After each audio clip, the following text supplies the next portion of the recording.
watched a great movie yesterday, Man on Wire. This is the guy that climbed the two towers, the two towers that fell in New York, sadly enough. But this guy, think Philippe Petit is his name, Philippe Petit, well said in French, taking the English accent here.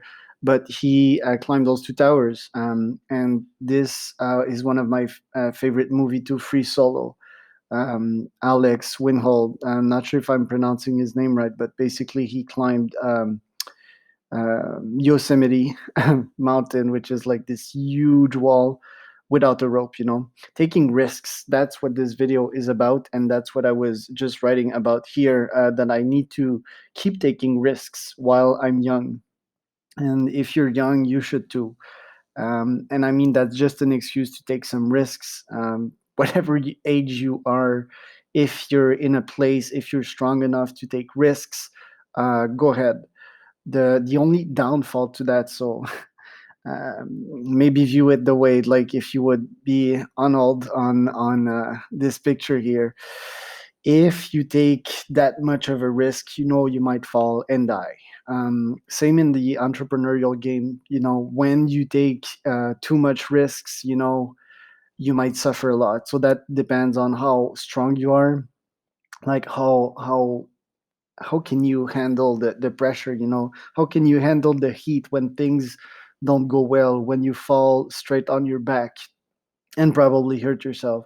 um, and I mean, I experienced that not so long ago, probably a year ago, when my business was burning, 1 year and a half ago, or even 2 years if my memory's good.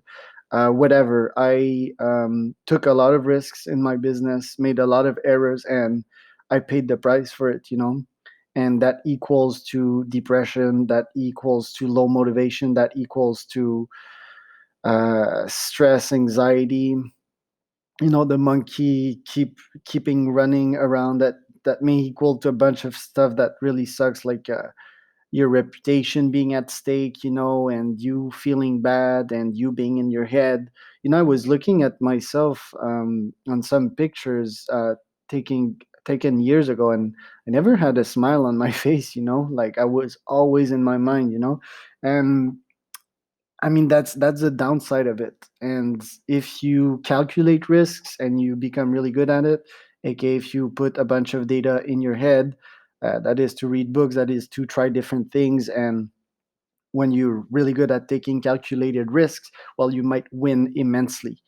I mean, I was about to quote like Zuckerberg with Facebook, Kalakanik with Uber. Although these guys paid the price too, it's false, completely false to think that these guys did not pay the price.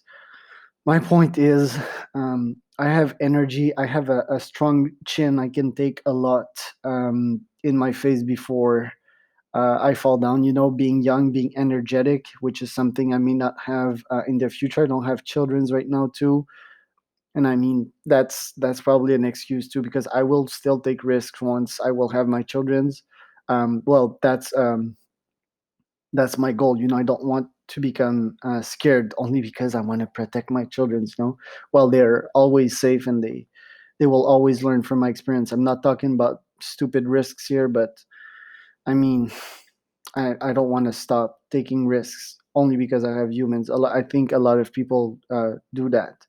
They stop traveling, they stop everything because they have children's. I want to have my children's part of this adventure of this life, and I guess they will have a lot of fun. Obviously, I'll make some sacrifice for them too. But point is, yeah, taking some risks while you can still take some risks. Um, Calculate your risks. If you watch this movie Man on Wire, he had a great plan. Same for Alex here. He did it a bunch of time.